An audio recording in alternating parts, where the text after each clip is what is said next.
시작하겠습니다. 네. 안녕하세요. 볼만찬 기자들입니다. 자, 변성환의 월드컵 리뷰 담당하시는 변성환 감독님 모셨습니다. 네, 안녕하세요. 변상환입니다. 박수 한번 칠까요? 네. 자, 많은 분들 다 보셨겠지만 결과 다 아시겠지만 대한민국이 2026년 북중미 월드컵 첫 경기에서 체코를 2대1로 잡았습니다. 사실 이날 경기 잡으면은 뭐 조 1위까지도 가능할 수 있다라는 얘기했었고, 이날 경기 잡으면은 32강 진출에 굉장히 유리한 교두보, 사실상 8분 응선 이상을 넘을 수 있는 경기였기 때문에 상당히 월드컵 전체를 관통할 수 있는 중요한 경기였는데, 어쨌든 승점 3점을 쌓으면서 우리가 원했던 결과 얻어냈습니다. 이날 경기 어떤 경기였고 또 어떤 포인트를 짚고 넘어가야 되는지 한번 변 감독님이 한번 말씀 주시겠습니다. 일단 간단하게 총평부터 들어볼까요? 네, 오늘 뭐 우리 박찬준 기자님께서 말씀하신 것처럼 첫 경기에서 승리가 상당히 중요하죠. 그렇죠. 예, 특히 이 그룹 스테이지 첫 경기는 이 승점 3점을 가져오게 되면 전체적으로 코칭 스태프가 준비한 계획대로 좀 잘 끌고 갈 수가 있고요. 오늘 만약에 원하는 결과를 가져오지 못한다면 상당히 좀 그 계획 안에서 벗어나면서 상당히 좀 복잡한 여러 가지 변수가 좀 많이 그쵸. 생기겠죠. 네. 하지만 오늘 전반적으로 경기 내용부터 시작해서 결과까지 저는 상당히 좀 좋았다고 좀 생각을 합니다. 이 첫 경기가 주는 부담감이 상당하잖아요, 사실. 초반에 약간 그런 모습도 좀 보였었고. 네. 어떠셨어요? 경기를 전체적으로는 좀. 전체적으로 오늘 관전 포인트는 개인적으로 조금 몇 가지를 조금 고민을 하고 사실은 경기를 좀 봤어요. 예, 가장 중요한 포인트 중에 하나는 제 개인적으로 고지대에서 적응한 한국 팀과 고지대에 적응을 하지 않은 체코 팀이 어떤 경기력과 결과로 나올지 상당히 좀 개인적으로 궁금을 했고, 그다음에 또 한국 팀은 그동안 월드컵 1차전 체코전 직전에 두 번의 평가전을 통해서 그렇죠. 베스트 라인업이 정해지지 않았는데 선수 구성이 어떻게 될지, 또 우리가 또 엘살바도르랑 경기를 할 때 제가 또 그 부분에 대해서 얘기를 좀 했고, 네. 오늘 근데 라인업을 봤을 때 그 부분들이 좀 메워지고 좋은 밸런스로 좀 선수 구성이 이루어지지 않았나, 개인적으로 좀 그렇게 좀 생각을 합니다. 자, 자세히 한번 뜯어보도록 하겠습니다. 일단 우리는 3-4-3으로 나왔습니다. 뭐 네. 3-4-2-1이라고 해도 되고요. 우리 기존에서 계속했던 3백 카드를 일단 꺼냈습니다. 뭐 많은 분들이 3백이 연막이고 포백이 될 수도 있지 않냐 했는데, 일단 3백 카드 어떻게 보셨어요? 저희가 예상했던 대로 이 이한범 선수와 또 이기혁 선수, 또 김민재 선수가 또 선발 라인업에 또 자리를 잡았고, 이 부분에서 가장 또 개인적으로 조금 걱정했던 부분이, 김민재 선수를 제외한 나머지 이한범 선수와 이기혁 선수가 사실 월드컵은 첫 출전 아닌가요? 예. 맞습니다. 네. 첫 출전에 첫 경기에 베스트 라인업에 들어온다는 건 상당히 아마 부담스러웠을 그럴 거고, 수밖에 없죠. 같은 감독 입장에서 고민을 했을 때도 아마 엄청나게 많이 고민을 하지 않았을까. 여기 박진섭 선수도 있고, 또 조희대 선수도 있고, 또 김태현 선수는 있지만 컨디션이 좀 좋지 않다고 얘기 좀 들었고, 네. 그래서 과연 이 두 자리에 어떤 선수를 배치를 할 건지를 아마 엄청나게 많이 내부적으로 고민을 했을 것 같아요. 그렇겠죠. 네. 예. 또 네. 하지만 뭐 그러한 우려와 고민 끝에 선발 라인업에 낙점이 됐고, 이 두 명의 선수가 첫 경기 치고는 상당히 좀 잘했다. 개인적으로 좀 그런 생각 좀 듭니다. 감독님이 지난 두 번의 리뷰를 통해서 말씀하셨던 게 이 좌우 센터백의 역할이 상당히 중요하다고 말씀하셨는데, 일단 나쁘지 않았고, 또 선발 라인업의 특징이라고 한다면 황인범 선수의 짝으로 백승호 선수 나왔고요. 왼쪽에 옌스가 아니라 이태석 선수가 나갔습니다. 이 부분 좀 어떻게 보셨나요? 네, 나머지 자리는 저희가 조금 예상했던 선수들이 조금 자리를 잡았던 것 같고요. 사실 이 자리는 대부분의 뭐 미디어나 여러 언론 전문가들이. 매체에서 전문가분들은 옌스를 좀 많이 그러니까요. 예측을 했는데, 네. 이태석을 선택을 했을 때 저는 같은 감독 입장에서 제일 먼저 좀 떠올랐던 건 좀 안정감 있는 선택을 해야 되겠다. 그런 부분이구나. 네, 좀 더 수비의 전문성을 가지고 있는 선수, 그다음에 이기혁 선수도 왼발잡이고, 또 여기 있는 이태석 선수도 왼발잡이가 가지고 있는 장점이, 결국은 우리가 두 번의 평가전을 통해서 가장 많이 게임 플랜에 녹아났던 모습들이 뭐였냐면, 이기혁 선수가 볼을 잡았을 거나 아니 측면에 볼을 잡았을 때 여기 있는 깊이를 갖는 움직임을 많이 좀 시도를 했어요. 네. 예, 그랬을 때 오늘도 그런 모습들이 많이 나왔죠. 많이 나왔고, 전반전에 네. 손흥민 선수의 딱 두 가지 롤이 좀 보였던 것 같아요.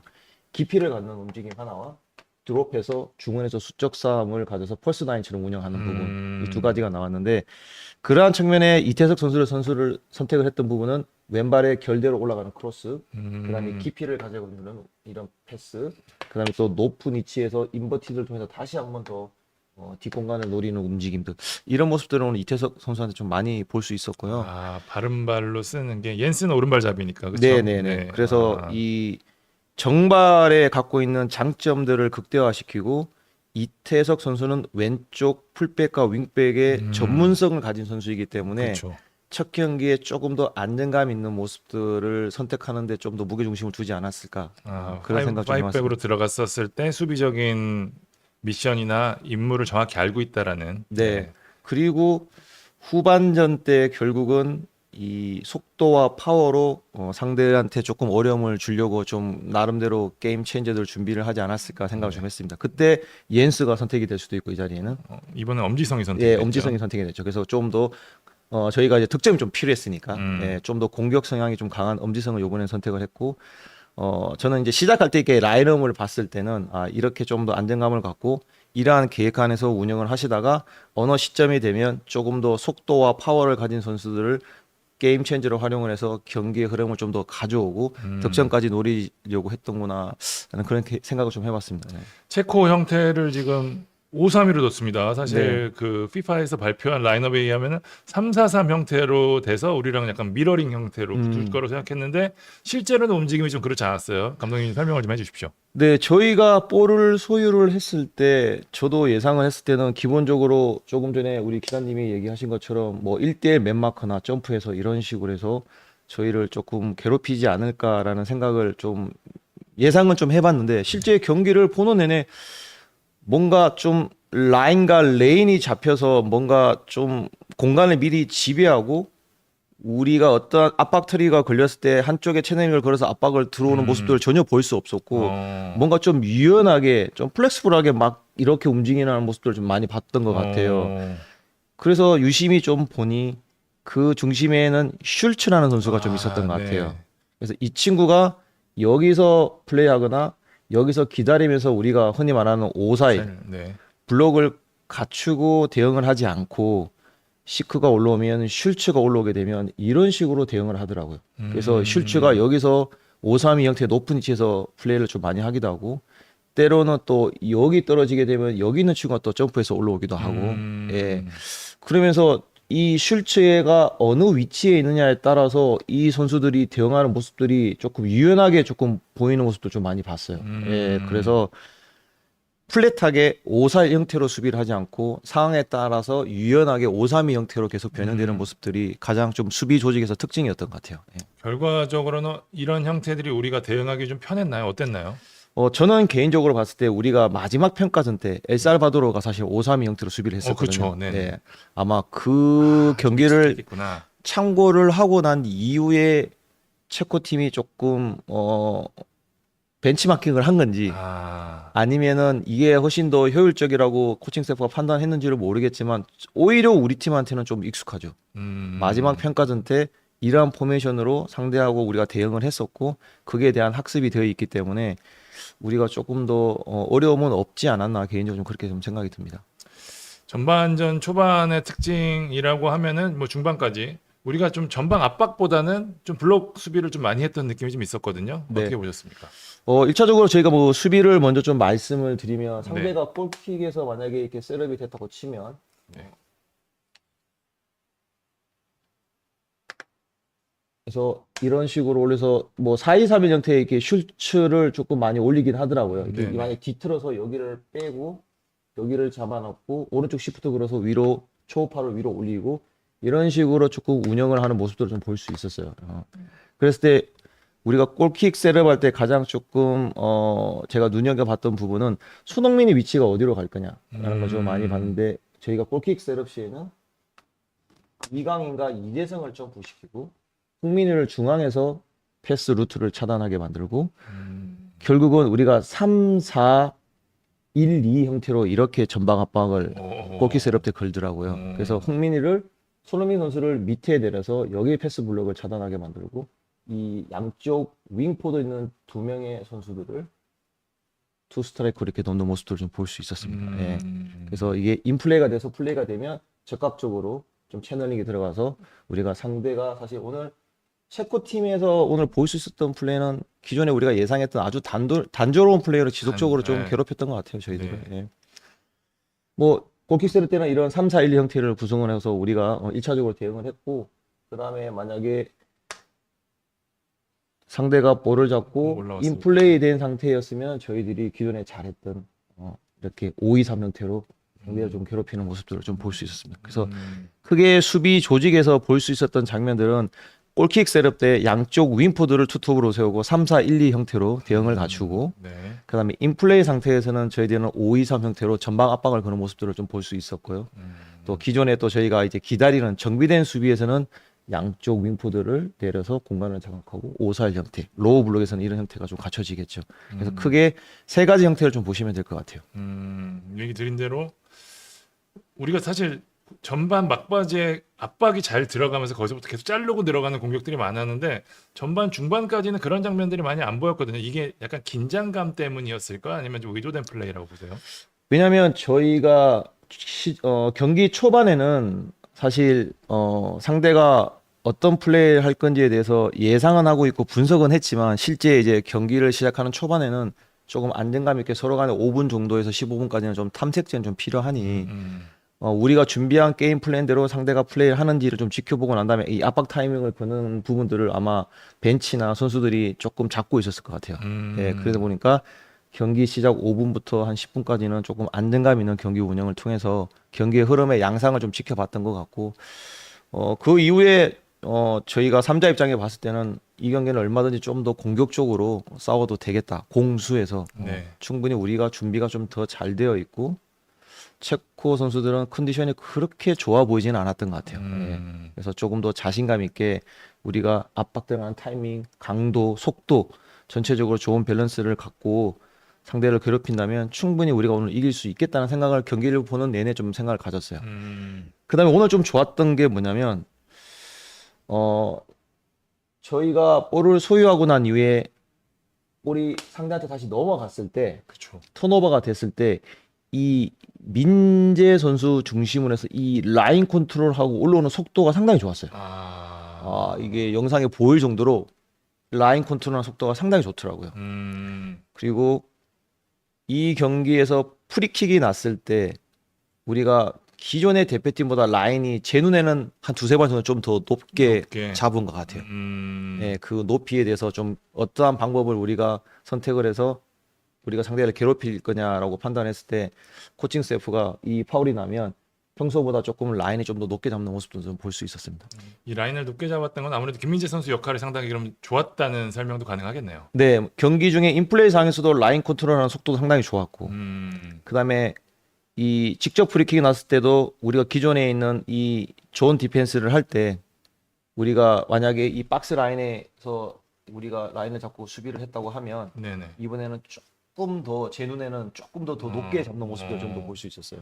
왜 그런 선택을 내렸을까요? 왜냐하면 기본적으로 라인 컨트롤을 좀 높게 하게 되면 사실 저희가 뭐 할 때 이게 벽이 있고 대부분은 이제 뭐 이러한 형태로 기본적으로 좀 서게 되잖아요. 네네. 여기 이제 벽이 있을 거고 파울을 하게 되면 상대가 이제 이렇게 공격 가담을 하게 될 거고, 뭐 키크는 이 두 명이 될 수도 있고, 네. 세컨볼 들어오고 나머지 밸런스 잡는다고 하면 저희가 만약에 노멀하게 이렇게 잡게 되면 이 골대와 이 공격수의 거리가 상당히 좀 더 가까워지는 것 같아요. 그래서 우리가 높이에 자신감이 있다고 하면 얼마든지 기존처럼 이 라인에 잡고 대응을 해서 우리가 이길 수 있겠지만, 워낙 강점이 세트피스와 높이기 때문에 우리가 조금 더 높은 라인을 잡아서 이 공간을 최대한 조금 더 확보를 하고, 그러고 난 다음에 또 김성현 선수가 워낙 또 좋은 폼을 갖고 있기 때문에 또 공중볼 처리하는데 좀 더 여유를 만들어주는 공간도 생기고, 또 여기서 떨어졌을 때 우리가 2차적으로 대응할 수 있는 부분이 충분히 좀 생기니까 이런 디테일한 부분들을 조금 준비를 하신 것 같아요. 와, 아니, 실제로 준비할 때도 이런 것까지 다 준비를 하나요? 실제 프로팀에서도 이렇게 다 준비를 하긴 합니다. 이것까지 보시는구나. 네. 와. 그리고 오늘 대표팀은 여러 가지 세트피스 상황에서도 기존에 평가전에 보지 않았던 여러 가지 패턴 플레이라든지 이런 것들이 준비된 약속된 플레이들이 좀 많이 보이긴 하더라고요. 맞아요. 오늘 실제적으로 세트피스 얘기 좀 더 하면은 좀 낮게 가는 볼들이 많았어요. 네, 네. 높이보다는 그다음에 뭐 이강인 통해서 뭐 컵백 같은 장면도 좀 나왔었고 코너킥 어, 상황에서. 이강인 선수 통해서 쇼코너를 이용해서 다시 손흥민 선수가 뒤로 돌아왔을 네. 때 다시 이 콤비네이션 플레이도 좀 준비하는 모습도 볼 수 있었고 또 인스윙이 차는 모습도 볼 수 있었고 그다음에 첫 프리킥 났을 때도 저는 조금 준비를 했던 것 같아요. 저희들은. 왜냐하면 처음에 프리킥 났을 때 저희가 이 우측에서 프리킥이 났었거든요. 네. 근데 좀 거리가 조금 멀었어요. 그래서 누가 봐도 강인이가 차겠다. 저희들은 인스윙으로. 네.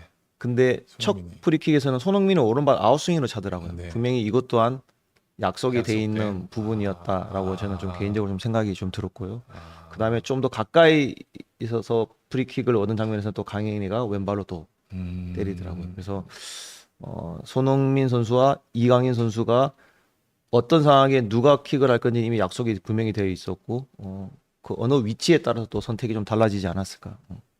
전반 공격 작업 좀 얘기해 볼게요. 어쨌든 우리가 기회 같은 거가 없진 않았단 말이에요. 네. 그러니까 예. 좀 물론 마무리가 좀 아쉬웠던 장면들이 좀 많았지만 전반 공격 좀 어떻게 우리가 작업을 했는지 또 한번 살펴보도록 하겠습니다.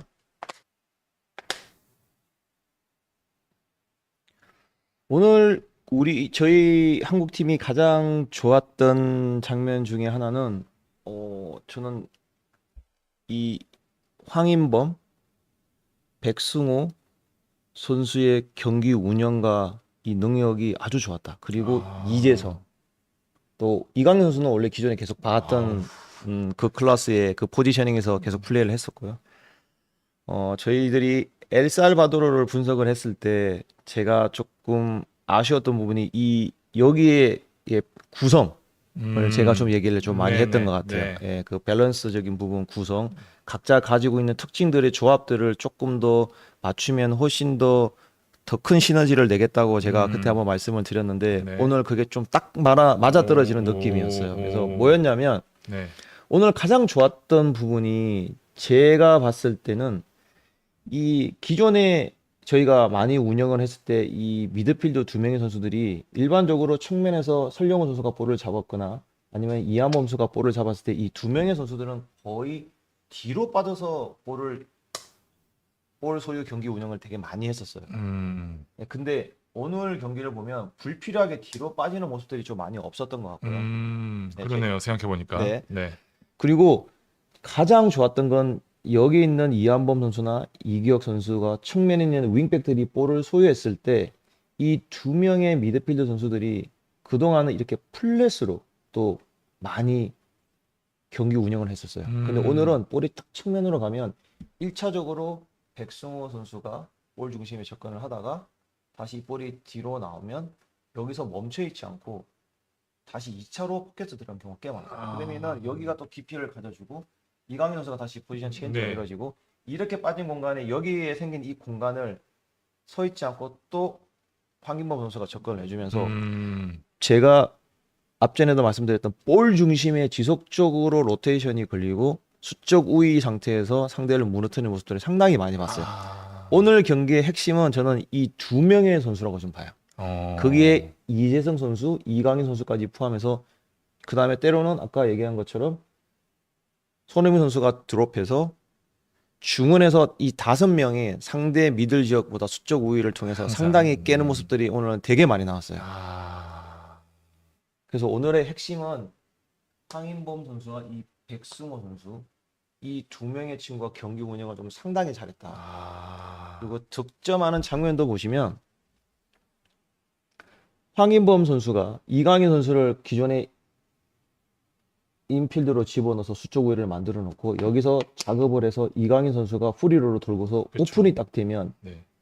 얘들이 체코 선수들이 가지고 있는 가장 큰 단점이 높이와 파워는 있지만 민첩성 민첩성. 이게 떨어지니까 네. 우리는 지속적으로 이 배우 공간을 먹으려고 했고 볼이 오픈되는 순간 옌스한테 칭찬한 것처럼 오픈이 돼서 이강인에 딱 잡는 순간 이재성 선수는 여지없이 오프더블로 들어가더라고요.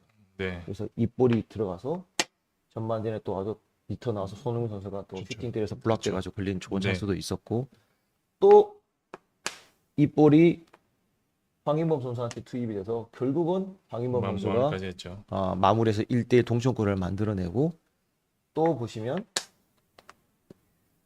볼이 전개가 되고 난 이후에 황인범 선수가 여기까지 두 번째 골을 보시면 로테이션을 걸리고 난 다음에 상대가 압박에 들어왔어요. 상당히 압박에 들어온 상태에서 백승호가 크게 돌렸죠. 네, 접근해서 나가고 난 이후에 임범민 선수 끌려 나가고 여기까지 가 있었던 거예요. 멈춰 있지 않고. 그러고 난 다음에 백승호 선수가 또 빠르게 상대가 압박에 들어와서 급한 상황이니까 이 상황을 읽고 접근해주고 이걸 한 번에 또 뒤집어 놓고 깊이를 넣고 뒤집어 놓고 또 이걸 황인범 선수가 네. 들어가고 오영규 선수가 들어가면서 득점해서 우리가 역전골을 넣는 장면이 있었어요. 그러네요. 우리가 골 들어간 장면들 보니까 이 두 선수들의 움직임이 상당히 좋았네요. 네. 평소에는 경기 운영을 할 때는 우리가 셋 둘 작업에서 뒤로 많이 빠져서 작업을 하거나 아니면 때로는 이 미드필더 선수들이 그냥 플랫으로 움직이는 경우가 상당히 많았어요. 근데 오늘은 상대 라인과 라인 사이에서 비트윈 플레이라고 하는데 네. 이 상대 라인과 라인 사이에서 저희들이 멈춰있죠. 눈앞에 보이는 움직임이 아니라 1차 움직임 후에 2차 움직임 들어가고 다시 또 로테이션 걸리거나 아니면 깊이를 가져주거나 상대의 이 블라인드 사이드에서 되게 볼 받는 게 되게 많았어요. 또 접근하고 이러한 부분들이 상당히 좋았어요 오늘. 그래서 오늘은 우리가 2대1로 역전할 수 있었던 가장 큰 키플레이는 이 황인범과 백승호의 경기 운영하는 방식, 그 다음에 볼 받는 위치, 그 다음에 이 중원에서의 수적 우위 싸움을 가져간 이재성과 이강인 선수의 때로는 손흥민 선수까지 드롭시켜가지고 중원에서 수적 우위를 가져가서 우리가 상대를 깨고 들어가는 모습들이 상당히 좀 많이 나왔어요. 이게 사실 역시 전문가 눈길이 다르다고 생각하는 게 지금 뭐 전체적으로 뭐 이렇게 커뮤니티나 이런 분위기를 보면 뭐 황인범이 눈에 띄게 잘했으니까 포인트가 있으니까 백승호의 플레이가 조금 좀 약하지 않았냐, 이렇게 뭐 눈에 띄진 않지 않았냐라는 얘기가 썼는데 역시 감독님 시각에서 뭐 설명을 들으니까 굉장히 좋은 플레이를 했네요. 상당히 저는 이 두 명의 미드필더가 상당히 경기 운영을 좀 잘했다 오늘은. 그래서 대부분은 눈에 보이는 움직임, 상대 눈앞에 이렇게 움직이면 결국은 볼 잡으면 백패스밖에 볼이 들어가면 백패스밖에 안 되는데 오늘은 지속적으로 1차 움직임 이후에 계속 뒤로 빠지지 않고 앞으로 상대의 2선과 3선 사이에 계속 들어가서 플레이하는 모습도 상당히 이렇게 되면 자연스럽게 또 포지션 체인지가 나고 체인지 다시 여기서 버티고 있고 이 볼이 다시 또 전환이 되면 다시 원래 위치 잡아주고 다시 또 강인이가 들어가거나 강인이가 이렇게 붙게 되면 이강인 선수가 이렇게 붙게 되면 또 다시 또 형태를 또 갖추고 또 이재성 선수는 지속적으로 축구 지능이 뛰어난 친구이기 때문에 포지션 파괴가 된 자리에 기속적으로 밸런스를 맞춰주는 모습들을 볼 수 있어요. 이재성 선수는. 네. 그러니까 그전에는 우리가 여기서 이강인이 볼을 잡았을 때는 약간 우리가 흔히 말하는 해조 축구 느낌이 좀 많았었는데 네. 이날에는 이강인을 도와줄 다른 전술적 움직임들이 상당히 좀 많았다라는 설명이시네요. 최근에 본 대표팀 중에 제가 가장 미드필드에서 로테이션이 좋았던 경기지 않나라고 저는 좀 개인적으로 좀 생각이 좀 듭니다. 그래서 한번 제 얘기를 한번 들어보시고 다시 한번 이 영상을 보시면 우리 이 중원에서의 경기 운영이 상당히 좀 좋았다. 그 다음에 또 저희가 공격을 할 때 가장 인상적이었던 부분 하나와 왜 우리가 박스 안에서 숫자가 부족했는지에 대해서 조금 그러니까 설명을 좀 드리고 측면까지 싶어요. 볼이 가도 크로스를 할 수 있는 상황들이 별로 없었어요. 자, 그 이유는 1차적으로 우리가 백스리에서 작업을 하고 난 이후에 상대가 끌려 나오게 만들고 네. 그 다음에 또 상대가 이동하고 또 너비를 갖고 상대를 묶어 놓을 수도 있고 그랬을 때 또 이강인 선수가 또 좋은 포지션을 또 갖추고 있을 때 또 상대가 좀 끌려 나올 수도 있고 그럴 때 또 묻어치고 또 묻어쳤을 때 이쪽 스페이스가 오늘 좀 많이 열렸어요. 이승만 하면서 그랬을 때 손흥민 선수가 여기 깊이만 갖고 있지 않고 이렇게 드롭 해가지고 이 펄스 나인처럼 경기 운영을 좀 많이 했었어요. 네. 그래서 근데 되게 좋았던 게 이 볼이 측면이 됐든 백스리에서 우측이 됐든 왼쪽이 됐든 사이드에 있는 설령우 선수가 볼 잡을 때 이 볼이 이렇게 들어간 경우가 꽤 많았어요. 오늘. 이렇게 들어가면서 손흥민 선수가 리턴을 하고 난 다음에 콤비션 이거 다시 측면으로 볼이 연결되는 장면도 있었고 그렇죠. 또 개인적으로 터닝하고 난 이후에 본인의 장점을 잘 살려서 이미 좋은 포지션에서 볼을 바꾸고 난 다음에 터닝했을 때 이 정도의 공간이 생겼어요. 속도를 붙일 수 있다는 속도를 얘기죠. 붙이자마자 네. 툭툭 본인의 장점을 갖고 열어버리니까 다 떨어지더라고요. 그 왼발 슈팅 장면 말씀하시는 거죠. 그러고 난 이후에 슈팅하는 장면도 있었고 볼을 측면에 뿌리고 난 이후에 여기까지는 상당히 좀 좋았는데 잘 보시면 우리가 포지셔닝 경기를 해서 중원에서 손흥민 선수까지 드롭을 하게 되면 중원에서 수적 우위를 가지는 좋은 장점도 있는데 그 이후에 돌아서서 상대의 1선과 2선을 무너뜨리고 들어오고 난 이후에 측면으로 볼을 갔을 때는 이때는 빠져있던 선수들이 빠르게 박스 안으로 들어가요. 근데 우리는 설령우 멈춰있고 이강인 선수가 또 특징이 나와서 플레이하는 걸 좋아하지 그렇죠. 박스 네네. 안에 들어가는 걸 좋아하지 않거든요. 그렇죠. 또 이강인 선수도 뒤에 빠져있고 손흥민 선수 드롭해가지고 프리맨을 만들어서 상대의 1차, 2차의 라인을 무너뜨리고 좋은 포지션을 갖춰서 던졌지만 이 또 들어가는 속도 그리고 볼 잡을 때 들어가는 속도 설령우 선수 윙포드 백스리기 때문에 윙포드가 공격 수치는 박스 안으로 들어와야 되고 그러면 이강인 선수도 빨리 들어와줘야 되고 그 다음에 이재성 선수는 볼에 관여할 수도 있고 들어갈 수도 있지만 이렇게 되면 최소 3명은 확보를 할 수 있어요. 그러네요. 여기서 더 무서운 팀은 황인범과 백승호 선수의 박스 투 박스 유형이 한 명이 더 있다고 하면 4명까지. 최소 이 정도로 숫자 싸움을 박스 안에서 걸어줘야지만 우리가 확률적으로 이길 수 있다. 그 이후에 라인 컨트롤해서 다시 장악하고. 그리고 최소 동수는 되는 거네요. 이렇게 되면. 근데 오늘은 중원에서의 아주 좋은 경기 운영과 로테이션과 이런 경기 운영을 잘 한 반면에 볼이 상대의 블록을 깨고 난 이후에 볼이 측면으로 갔을 때는 그 이후에 빠르게 박스 안으로 들어가는 속도와 들어간 선수가 없었다. 이 부분이 상당히 좀 많이 아쉬웠어요. 저희는 이 손흥민 선수만 좀 주목을 하고 있었는데 사실 손흥민 선수 외의 선수들이 좀 파고들었어야 된다라는 말씀이시네요. 그렇죠. 손흥민 선수가 드롭을 하고 난 이후에 프리맨을 만들었고 우리 선수들이 그 프리맨을 아주 잘 찾았어요. 잘 찾고 난 이후에 1선과 2선은 이미 무너뜨렸고 손흥민 선수의 장점을 갖고 속도를 살려서 상대를 흔들어 놓고 난 이후에 측면을 볼이 가면 드롭한 그 공간에 설령호 선수도 공격적으로 좀 더 붙여야 되고 이강인 선수도 힘들어도 박스 안으로 들어가줘야 돼요. 때로는 이재성 선수도 박스 안으로 들어가줘야 되고 그렇죠. 그 다음에 조금 전에 말씀드렸던 것처럼 2명의 미드필드 중에 1명도 상황에 따라서는 공격적으로 갖다 붙여도 왜 들어가야 되냐면 결국은 우리는 백스리를 운영하고 있어요. 만약에 우리가 역습을 맞아도 포백으로 만약에 우리가 운영을 한다고 해서 2명의 센터백으로 운영을 한다면 자연스럽게 숫자 싸움이 여기 많아질 수밖에 없어요. 하지만 우리는 이번 경기에 백스리로 운영했기 때문에 셋 둘이 굳이 남을 이유는 없다. 하나의 공격수를 해도 여기 있는 친구들이 공간을 장악하고 미리 레스트 디펜스를 갖고 있으면 김민재 선수가 양쪽을 커버를 다 할 수 있고 이한범 선수와 이기혁 선수가 여기서 이렇게 놀고 있는 게 아니라 볼 중심에 공간 중심에 더 이렇게 장악하고 딱 눌러놓으면 이 볼이 떨어진 세컨볼을 재차 미드필더가 한 명이 또 있고 얼마든지 우리가 재차 대응할 수 있다. 그래서 이 그러네요. 투백이냐 백스리냐에 따라서 이거는 경기 운영과 숫자가 좀 달라질 수는 있어요. 그러니까 D가 숫자가 많은 만큼 여기가 숫자가 부족하죠. 그랬을 때는 우리 윙포드와 미드필더와 이런 또 윙백들. 윙백들이 공격을 가담하는 거리가 길어지긴 하지만 근데 그렇게 하지 않으면 박스 안에 숫자가 없어요. 그러니까요. 오늘 전반전에 특히 그랬고 후반에 어쨌든 오영규 선수가 득점한 장면도 어쨌든 박스 안에서 움직임이 나왔었기 때문에 가능했던 거라 이게 그렇다면은 이들이 들어가지 못했던 거는 좀 수비에 대한 부담이었나요? 좀 어떻게 판단하세요? 수비에 대한 부담보다는 그 본능적으로 득점을 많이 하는 친구들은 좀 이렇게 박스 안으로 흔히 말하는 냄새를 맡고 들어간다 이런 얘기들을 좀 많이 하거든요. 네. 저도 이제 리그에서 감독으로서 진행을 하다 보면 이런 얘기들 상당히 좀 많이 해요.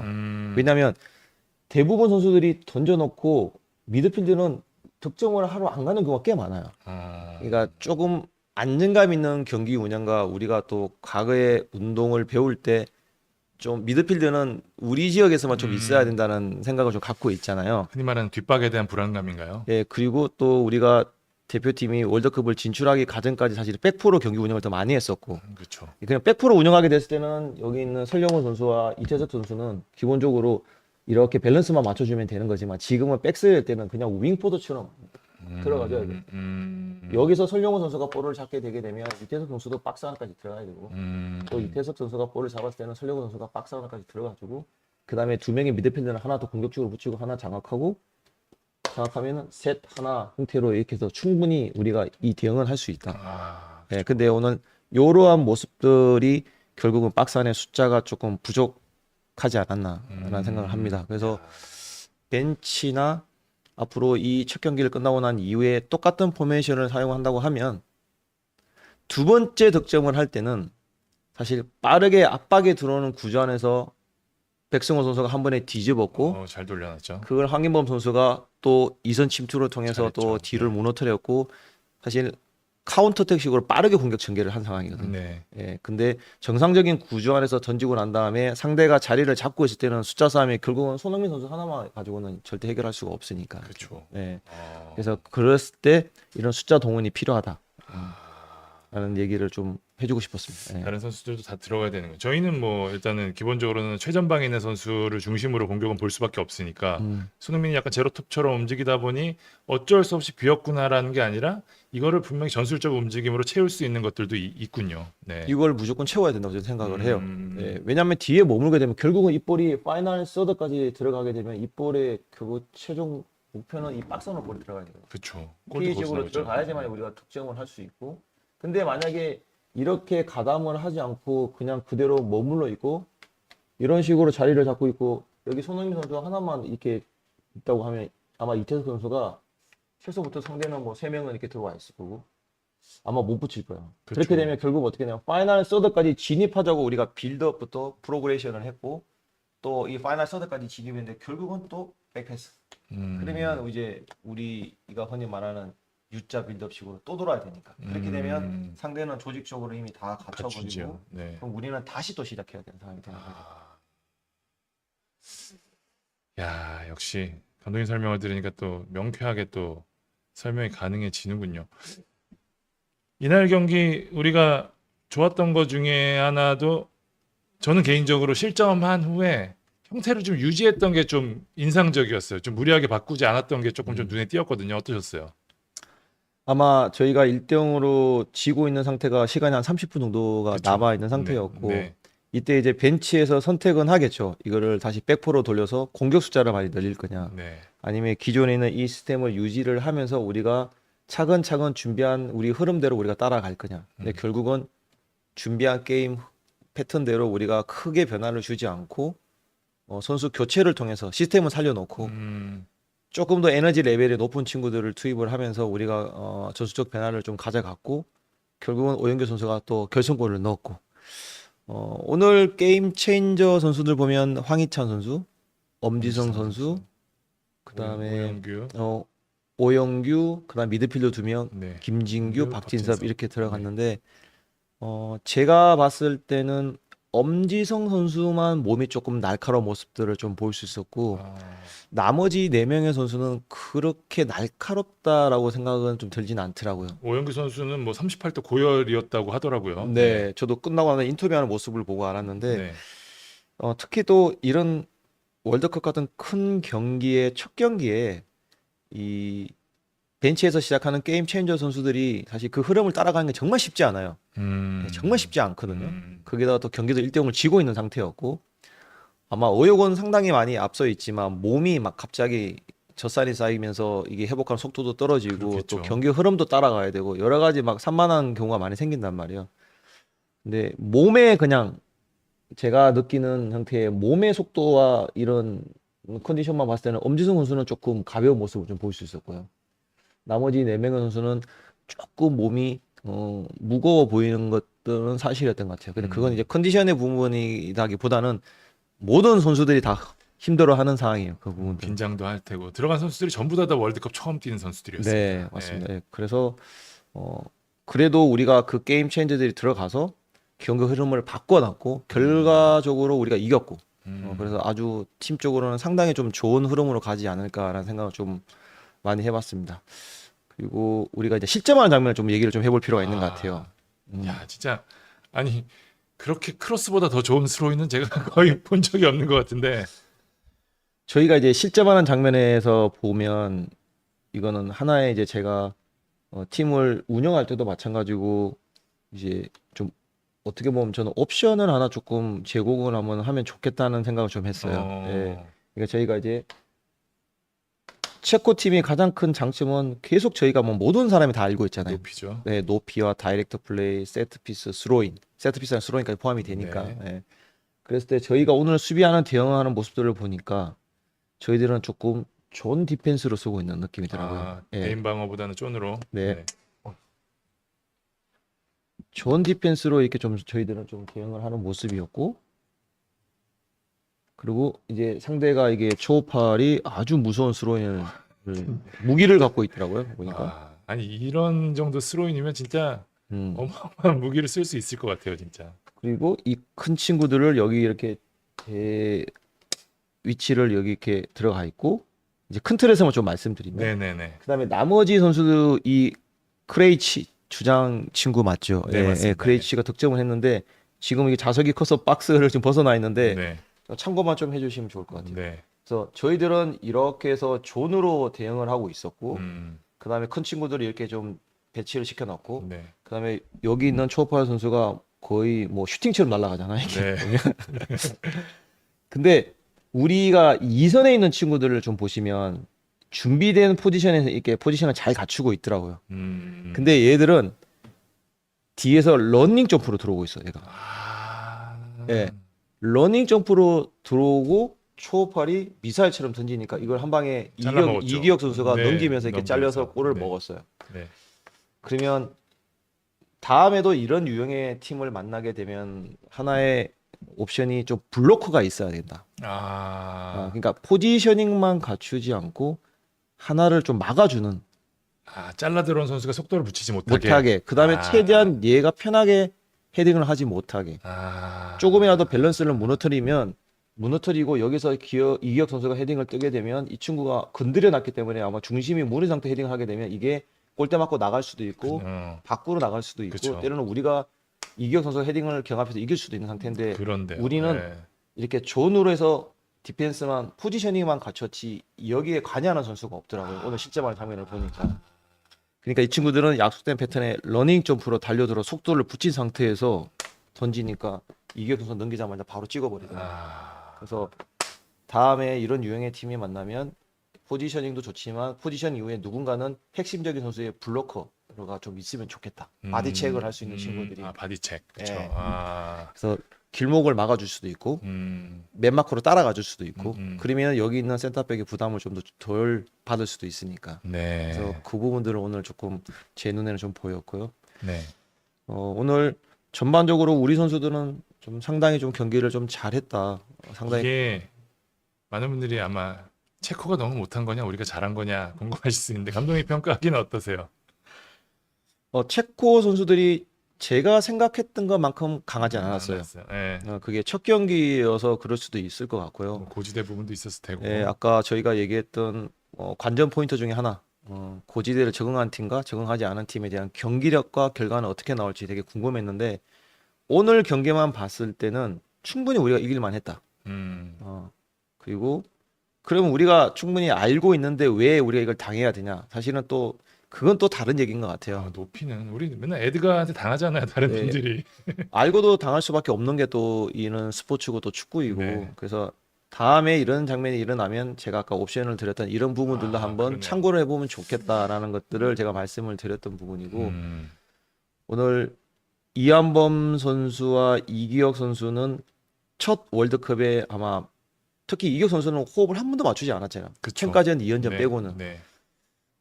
그런 걸 봤을 때는 아주 오랫동안 호흡을 맞췄던 것처럼 아주 경기를 좀 잘했어요. 잘했던 것 같고 소속팀에서 아주 준비를 좀 잘 했으니까 월드컵까지 경기력이 이어졌던 것 같아요. 그리고 가장 걱정됐던 부분이 백스리의 양쪽에 있는 오른쪽 왼쪽에 있는 선수들이 이러한 경험이 없는 선수가 과연 이 1차전 때 얼마나 좋은 경기를 보여줄 거냐라는 걱정을 상당히 좀 많이 했는데 실점하는 장면에 어떻게든 이기혁 선수의 미스가 좀 있었고 뭐 혼자의 문제는 아니지만 네. 그 다음에 또 우리가 이 부분도 한번 고민을 조금 해 보셔야 될 게 네. 오프사이드로 실점이 취소가 되긴 했지만 네. 정말 가슴 철렁한 장면이었죠. 네. 근데 그 전에 장면들을 보면 우리 이한범 선수가 너무 잘했지만 여기서 1차적으로 수비를 대응할 때 속도와 파워와 판단 미스로 인해서 여기서 파워를 하게 돼요. 불필요하게. 주지 않아도 될 파울이었다. 네. 네. 그래서 조금 화면에 비춰질 때도 보면 많이 힘들어 보이는 모습들을 계속 좀 볼 수 있었어요. 좀- 긴장도 많이 했고 얼마나 힘들겠어요. 이 월드컵 그쵸. 동안. 예. 아주 훌륭하게 오늘 경기를 잘했지만 이러한 작은 실수 하나가 팀의 결과를 바꿀 수 있기 때문에 특히 수비수들은 네. 육체적인 스트레스보다는 정신적인 스트레스가 훨씬 더 크거든요. 그럴 수밖에 없겠죠. 예, 공격수들은 경기하는 내내 하나를 찬스를 살리기 위해서 지속적으로 시도를 하고 또 반대로 수비수들은 10개 중에 9개를 잘하다가 하나 실수로 인해서 실점하게 된 팀이 지게 되기 때문에 특히 수비 라인들은 정신적 스트레스가 상당히 좀 커요. 근데 오늘 우리가 정말 운 좋게 이게 오프사이드가 나서 골이 취소가 되긴 했지만 이 작은 실수 하나로 해서 파울을 줬고 이 체코가 가장 잘하는 위치에서 그쵸. 우리가 프리킥을 주게 됐죠. 근데 결국 그게 실점을 하긴 했지만 오프사이드로 판정이 나서 이제 노골이 됐는데 앞으로 이 경기를 통해서 이 이기혁 선수와 이한범 선수는 앞으로 더 큰 역할을 해줘야 되기 때문에 오늘 이 경기를 통해서 경험을 잘 살려서 2차전 또 멕시코전 하고 할 때는 더 작고 빠른 친구들이 들어올 거예요. 그쵸. 예, 이 친구들은 좀 선이 굵은 친구지만 멕시코 친구들은 피지컬이 작은 대신에 어질리티가 좋고 기술적으로 더 뛰어나기 때문에 오히려 우리 센터백들이 더 어려움이 있지 않을까 개인적으로 좀 생각을 해요. 그래서 체력적으로 힘들 때 김민재 선수가 뒤에서 컨트롤이 좀 필요할 것 같고 주변의 동료 도움을 좀 잘 받고 또 볼이 투입되기 전에 좋은 위치 선정을 통해서 미리 앞을 내다보면서 우리가 좀 수비를 하는 게 사실 효과적인데 그때 상황도 보면 이미 공이 빠져서 뒤에서 누르다가 손을 잡아당기면서 파울을 주게 돼요. 네. 그래서 이런 작은 부분 하나가 정말 월드컵에서는 다른 결과를 만들 수 있기 때문에 이 장면 하나와 또 헤딩하는 경합 장면 빼고는 너무너무 잘했다. 이태석 선수도 아주 좀 잘했던 것 같아요. 네. 김민재 선수가 오늘 사실 계속 가운데에 두는 거 지난번에 감독님도 말씀을 하셨고 그 자리에서는 사실 김민재 100%를 못 보여준 느낌이 있었는데 오늘은 김민재 특유의 뭐 잘라먹는 수비가 나와서 공격으로 이어진 장면도 있었고 말씀하신 라인 컨트롤도 너무너무 잘 된 모습이었습니다. 저희가 그때 이제 김민재 선수를 어디를 활용할 거냐는 얘기를 갖고 좀 옵션을 좀 저희가 얘기를 했잖아요. 네. 결국은 저희가 예상한 대로 감독님 의도는 두 명의 볼 잘 차는 친구를 통해 컨트롤할 수 있는 경험 있는 친구가 중원에 서는 게 훨씬 낫겠다고 판단을 하신 것 같고 결국은 이 커버가 좀 필요했고 제일 중요한 그 체코의 핵심적인 키플레이는 시크잖아요. 그렇죠. 오늘은 시크는 정말 시크하게 산책하다가 나갔어요. 예. 김민재 선수가 완전 지워버리던 거죠. 지워버렸습니다. 예, 네. 묻어치고 헤딩 경합하고 라인 컨트롤해서 공간을 주지 않으니까 볼 한 번 못 차고 그냥 그러니까요. 산책하다가 나갔어요. 예. 그래서 오늘은 왜 코칭 스태프가 김민재 선수를 중원에 넣었는지에 대해서 확실하게 좀 보여준 경기였다. 그렇게 생각합니다. 감독님이 생각하는 오늘 MOM 누굽니까? 황인범이 황인범. MOM이고요. 네. 두 번째는 김성규 선수. 그 세이브는 진짜 말도 안 됐습니다, 진짜. 네. 그래서 저도 김성규 선수를 개인적으로도 같은 팀에서 또 그렇죠. 있었고 네. 또 이번에 일본에 갔을 때도 또 만났고 김성규 선수를 왜 일본으로 선택했는지에 대해서 확실하게 좀 보여준 경기였다. 그러니까요. 특히 볼을 가졌을 때 이런 안정감 있는 빌드업 구조 안에서 패스를 선택하는 거 되게 좋았고요. 그 다음에 결정적인 슈퍼 세이브를 2개를 했어요. 2개, 그렇죠. 네. 그래서 오늘은 황인범 선수가 MOM이고 한 골 1어시스트. 네.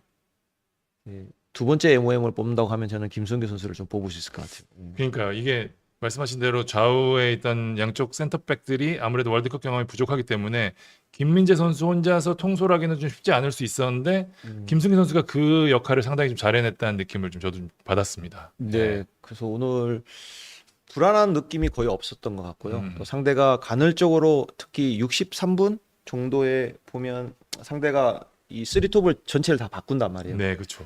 바꾸면서 이 친구들이 이 조금 에너지 레벨을 높이면서 간헐적으로 압박 들어오는 횟수가 좀 더 늘어났어요. 네. 예, 그럴 때 우리가 뒤에서 김성규 선수 역할과 김민재 선수 역할이 상당히 좀 좋았다.